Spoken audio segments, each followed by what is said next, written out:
Is there such a thing as a necessary evil? I think so, because it's summer, and the bugs are back, and waiting patiently for them are the spiders. Their job is to eat the bugs, so they are a necessary evil.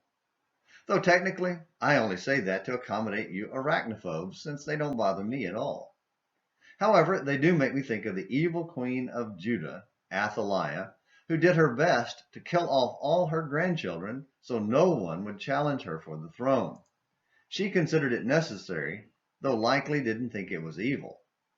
Today's Throwback Thursday edition of Morning Minutes in the Bible on An American Missionary looks at this from the perspective of the children caught in Granny's web.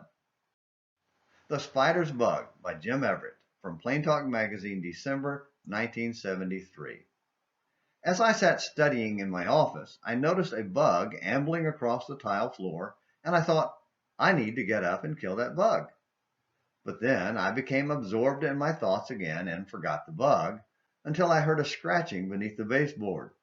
I turned and saw a struggle for life that became a struggle to death.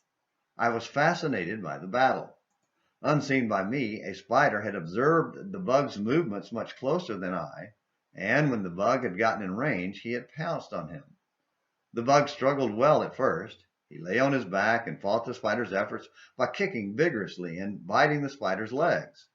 His defense seemed impenetrable, but gradually a pattern of silky threads began to form. I can see that, though the bug struggles harder, his movements are becoming restricted. His struggles become spasmodic and feeble, and now he lies quietly in his new webbed straitjacket with but an ounce of life left in him. And soon there will be only a hollow shell. I feel pity for him.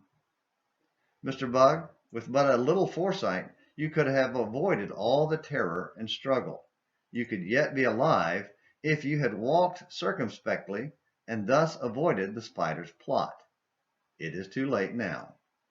The old devil is like that spider, and the fact that God uses the figure of a roaring lion, 1 Peter 5:8, does not mean that this is the way we are able to see him. But God tells us that the devil's activity and intent is to devour us. We should be warned.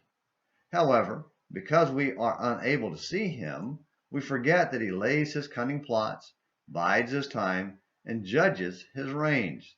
See that you walk circumspectly, not as fools, but as wise, redeeming the time because the days are evil. Ephesians 5 verses 15 and 16. It grieves me to think of all the men who have ignorantly strayed into the devil's corner. They fought well against his extreme evils while being hobbled by those which appeared innocent. They neglected their strength and protector and served the fleshly appetites.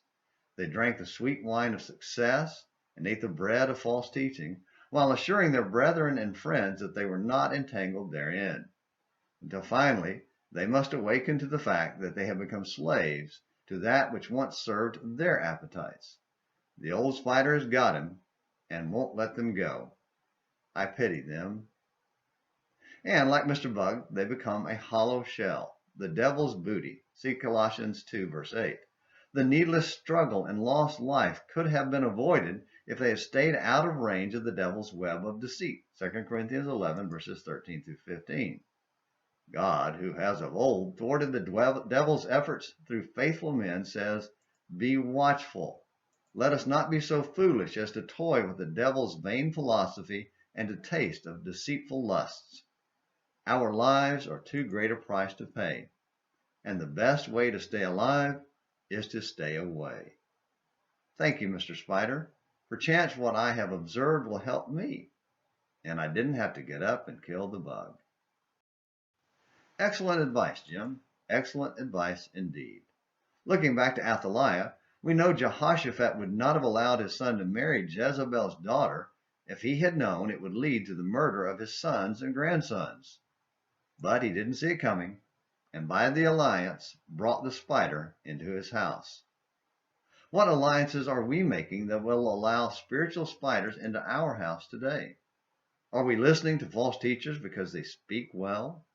To do so without discernment is to allow the spiders of false doctrine into our minds, which will eventually end with us as dry husks of our former selves.